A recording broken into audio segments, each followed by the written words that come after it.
We are here. I'm with Michael Venom Page.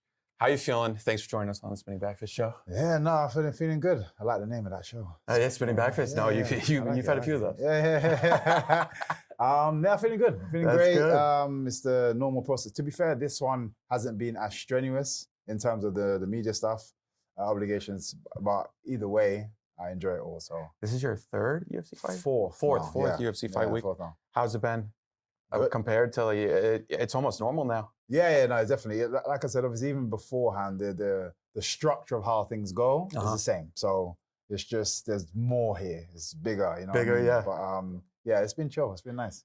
You like Chicago? Beautiful city. It's a beautiful city. I keep saying I want to go on like the architecture tour. Yeah, I keep getting told about the architecture tour. Yeah. I've been told a few times. This is my third time here, but the other time I was fighting, the time before, after that, I was only here a couple of days. So it was very rushed. I saw random landmarks, but I didn't really absorb the city. That's awesome. Like, you know what I mean? But now, in between, like having to do this stuff, we go out and just enjoy. It's nice. Correct me if I'm wrong. Is that your wife or girlfriend? Yes, my wife. She was kind of. She said she had to go get food. I was I couldn't believe she was joking around like that. I was like, you can't be bringing that up. She ain't playing with food. She's like, we're going to get food. Yeah, she told me. Yeah. Babe, we're getting food right now. Did you know that? She's got to announce it to me. That is awesome. And so, I was watching some of your interviews. Mm-hmm. You are looking to get into acting, or you've already been in acting. Yeah, I've done a few small roles, but that is definitely the path I'm gonna go down. But on top of that, kind of went through a phase where I was just writing some stuff and kind of got into creating worlds. And then with my friend who's here, Kish, basically set up a film company called ITM Productions and done our first two movies. Actually gonna do our first two, show our first two trailers today, probably today nice. or tomorrow. So we'll put that out. But yeah, it's been cool seeing it from that side of things as well. And then obviously I'm going to be acting as well. So, yeah, has that always been a passion? Something you wanted to tap really. into? I've always been a creative mind, which is why my walkouts and my celebrations and like I try to make it the full package just because my mind can't rest. So I try to utilize what I can with the time I have. Try to exert some of that kind of creation onto that. So I feel like I've kind of just thought it's kind of a natural next step. I like to be put on a show. So now for me, I'm going to create the show. Yes, 100%. You always put on a show for us fans. And I noticed that you said that a lot of the fighters in your weight class are kind of avoiding you. I mean, obviously, you are a puzzle to deal with that's very difficult. Mm-hmm. But you said there's a lot of politics behind it. Are there any certain fighters that you heard that are ducking you?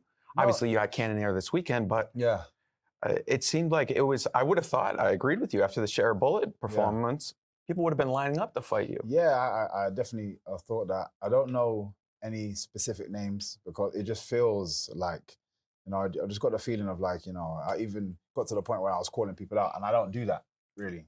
So I was like saying names, and I'm thinking someone's gonna bite. You know what I mean? Like, someone's gonna say something back, and then it's gonna kick up something.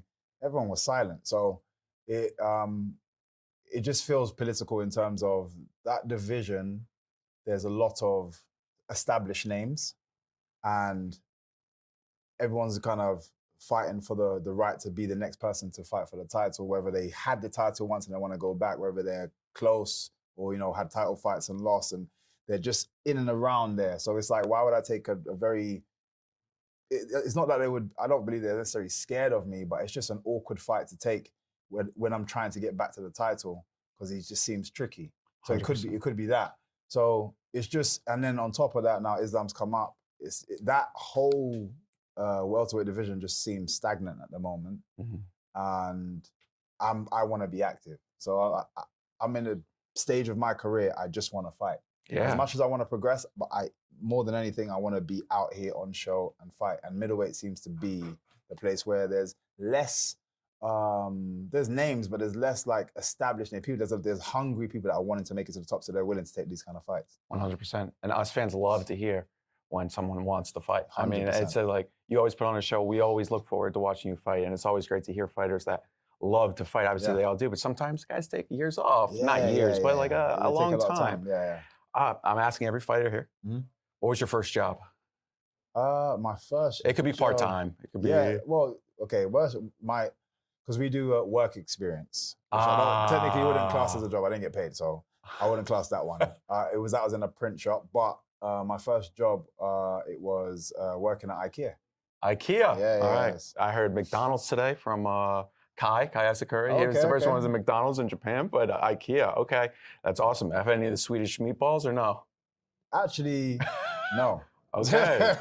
All right. And then I used to work with Expressions. I think one of the most talented guys He is. in the world. People don't understand though that he is like that in real life. Oh yeah. Like, I know, I knew his brother like for years. Rance. Yeah, Rance is also. I worked with him too. He's So amazing. Nicest guy in the world. He's amazing, and obviously I've known his brother for ages. And then when I met Expressions, he just went off, and I didn't get a word in. I was standing there just like smiling, and he was just firing like metaphors and similes, and I was like, bro, you should be a rapper, bro. I don't He's understand. Shakespeare. He's Shakespeare. He's modern day Shakespeare. So special with what he does, and I can.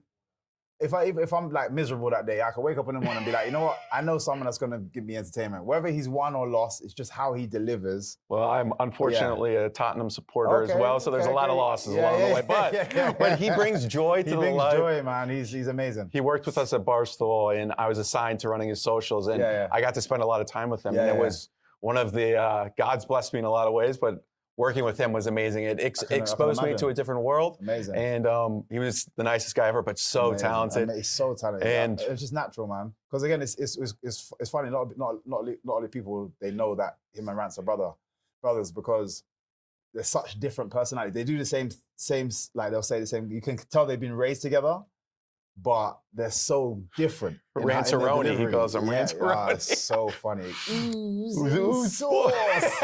Yeah. Express is the best. Well, thank you. And best of luck on Saturday night. And I'm gonna make sure Expressions know you said hi. He'll definitely be cheering for you. I'm gonna shout him anyway.